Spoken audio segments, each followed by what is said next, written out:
కర్ణాటకలోని బళ్ళారి జిల్లాలో దారుణం. ప్రైవేటు పాఠశాలలో విద్యార్థులపై తోటి విద్యార్థి రాడ్డుతో దాడి. ఏపీకి చెందిన విద్యార్థి మృతి, 8 మందికి గాయాలు, ఆసుపత్రికి తరలింపు. రెండో వారానికి చేరిన పశ్చిమాసియా యుద్ధం. ఇజ్రాయెల్ అమెరికా దాడులకు ప్రతీకారంగా ఇరాన్ మిసైళ్ల వర్షం.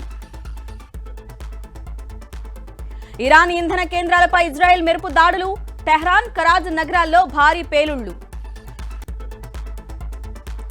లెబనాన్ రాజధాని బీరూట్లో ఇజ్రాయెల్ ఎయిర్ స్ట్రైక్స్. హిజ్బుల్లా కీలక కమాండర్లే లక్ష్యంగా ఐడిఎఫ్ దాడి. మిసైళ్లు, డ్రోన్లతో విరుచుకుపడుతున్న ఇరాన్. కువైట్లో ఎయిర్ బేస్ పై బాంబులతో దాడి. భారత్ కివీస్ మధ్య ఇవాళ T20 world cup final fight. Ahmedabad లో రాత్రి 7 గంటలకు జరగనున్న high voltage match. Bharat Kiwis మధ్య టీ20 వరల్డ్ కప్ ఫైనల్ పై ఉత్కంఠ. మ్యాచ్ ను చూసేందుకు ఆతృతగా ఎదురు చూస్తున్న క్రీడాభిమానులు. క్రికెట్ ప్రపంచంలో భారత్ కు ఎదురే లేదంటున్న అభిమానులు. ముచ్చటగా మూడోసారి ప్రపంచ కప్ గెలవబోతున్నామని ధీమా. సీఎం రేవంత్ సమక్షంలో మావోయిస్టులు లొంగిపోవడం చారిత్రాత్మకం.